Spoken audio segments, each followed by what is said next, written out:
Welcome, dear friends. This is Dr. Jaitly, your cardiologist from New York, on MuniMeterHealth, your favorite site, which is dedicated to teaching you about the human heart and its illnesses. And of course, we are enhancing medical fraternities education program, as well as patients' health education as well, through our websites and through our video channels, mainly to improve the clinical outcomes, because that's clearly my global initiative where medical education and patient education both have been shown to improve the clinical outcomes. So once again, thank you for joining MuniMeterHealth. Without any further ado, we'd like to discuss very shortly our subjects here on these small video vignettes. And today's subject is prevention worth it? Well, one of the things we always say, prevention takes you further than a pound of cure. An ounce of prevention takes you beyond than a pound of cure. And the reason is because you have a primary prevention. For instance, take your example, like you're maintaining a car, your house, your apartment, or your furniture, or whatever else that you love so dearly. The chances are, if you ignore certain signs on the car, for instance, the check oil sign or check fluid sign, etc., the chances are that the car will sort of start misbehaving down the line after a few miles. And same is true with the human body. So you got to maintain, because before certain things go beyond certain limits. Now, for instance, body weight. You have to maintain a BMI of closer to 24 or 25. And remember, if you're about 29, then you're overweight. So just be leery of the fact that then you'll be, so 24, 25 should be your ideal, and that's based on your height. Remember, height is factored in, and there are charts available that you can look at, and or maybe perhaps your physician will tell you for your height what should be a body weight. Okay, food habits have to be cleaner. Obviously, you need to have a pizza once in a while, like on a Friday maybe perhaps. But after that, you get back to your healthy stuff. And I constantly say fruits are something which are very important. Throw in a lot of veggies, throw in a lot of greens if you can. And if you can throw in the greens, that'll be lovely, and mix it up. And again, more importantly, avoid the red meat. If you really have to go and essentially go on an Indian vegetarian diet, preferably, or a Mediterranean diet, which is very provenly good. It's very tasty also, and avoid the fried stuff, obviously. So those are your big gross points that I can give you in your food habits to keep it clean. Lipids, you got to lower your lipids, because remember, your cholesterol has to go down, and so do your triglycerides, and so you monitor those. And total cholesterol should be less than 200, and total triglycerides should be less than 150. Now, triglycerides have become very important lately in the past, I would say, decade or so, where increasingly more articles in the literature, medical literature, have come forth, where there's a resurgence now of the realization that triglycerides are pretty much as important as total cholesterol. So in the next few years, we'll hear a great deal about triglyceride reductions as well. Unfortunately, can't do much about it, but hopefully we'll have some more measures, more medications at our disposal.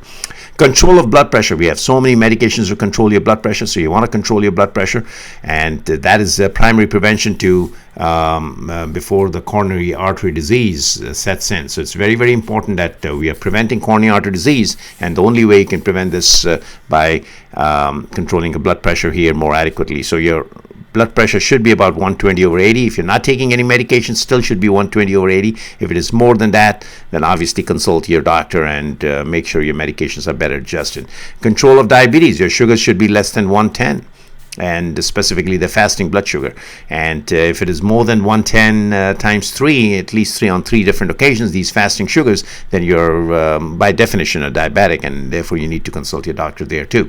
Now, especially if you have family history of hypertension and diabetes, very important. Now, this is where the role of the genes comes in. I always say genes are non-modifiable, because now it's too late to change your genes, because once you're born, now you blame it on your parents. That's it. So I always say that genes are non-modifiable. But the fact is that genes are in a way modifiable if you throw in all these risk factors. So remember that the cardiovascular risk factors can immediately multiply or be additive if you don't control your body weight, if you do not have your clean body food habits, if you let your cholesterol and triglycerides go the way they desire, they want to go. And control of blood pressure and diabetes are also very, very important, so you want to have that control. And therefore, to impact on the genes, all it takes is one or two or many of these factors, and next thing is you can throw everything off. You may have the best genes from your family, but these factors are not controlled, then all bets are off. And likewise, you may have the worst genes where your mom and dad have hypertension, diabetes, and coronary artery disease. Then all the more reason then you have to be very, very careful to. That's where the primary prevention really comes into a big, big play, because if you do not have good genes, primary prevention has a huge role, and you have to maintain all of this because before the onset of coronary artery disease. Because once coronary artery disease occurs, next thing is you're having a CABG, which is called coronary artery bypass surgery. You're going for PCIs, and then you're going for various angioplasties like PTCA or getting a stent, etc. So all of these are, then we are worried about the secondary prevention. Now let's understand, no smoking sign should always be on. In other words, make sure you follow to quit smoking if you're already a smoker. But if you're not a smoker, do not ever light up a cigarette, because that's going to be a huge impact. In fact, that's now listed as one of the biggest risk factors, second to only the genes. Be active. Park your car a little further away in the parking lot, or use the stairs if you can, within the house as well as at work. Avoid the escalators and elevators. They're very tempting.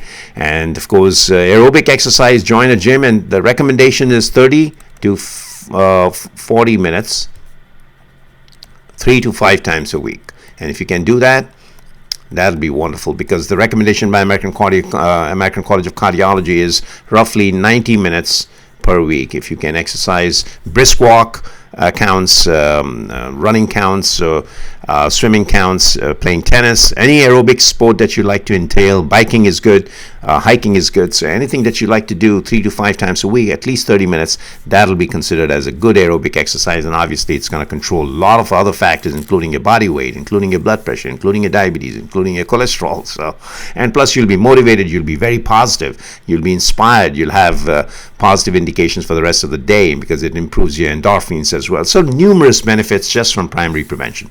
Secondary prevention, I just want to talk to you briefly about, because then you already have all these damages occurred in these target organs: brain, heart, kidneys, and of course these are the lungs, and that's the liver.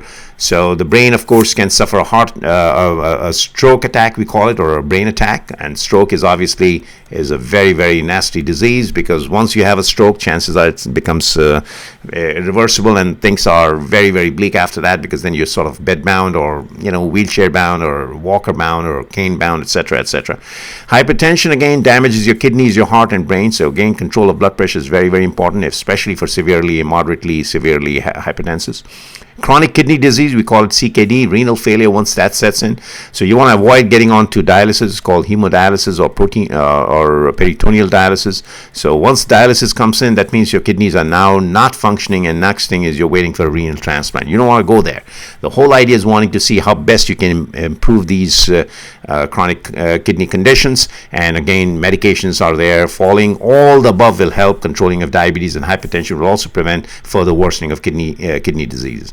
Likewise, it's true with peripheral arterial disease, where you have pain on walking, especially in the calves and the thighs, and that speaks of the arteries which are getting blocked right now in the lower extremities. And that's again because the whole atherosclerosis process, as we call it, the aging process, normally these plaques will start to form in that fashion, and as a result you'll have all the lipid-rich plaques, which are called atherosclerotic plaques. Basically, they line up these arteries, and as a result, the flow is getting compromised from one end of the other into the arteries. And remember, the whole circulatory system is like a highway, so the blood has to travel from one end to the other, and mainly to provide oxygenation, nutrition, and all of that suffers when you have plaques which are developing over a period of time, especially because of the lipids being out of control. Okay, so in a nutshell, you learned about what is primary prevention and what is secondary prevention. So I hope I have answered that question, is prevention worth it? Yes, it is worth it. And again, you want to prevent the you want to resort in the primary prevention before the target organ damage occurs, because once the target organ damage occurs, then you have a huge problem. Then you have to control further damages in the kidneys, the heart, the liver, the lungs, and of course the brain. So thank you again for being on MuniMeterHealth. Stay well and stay on MuniMeterHealth, and more subjects are coming up down the line. Thanks again. This is Dr. Jaitly. So long. See you.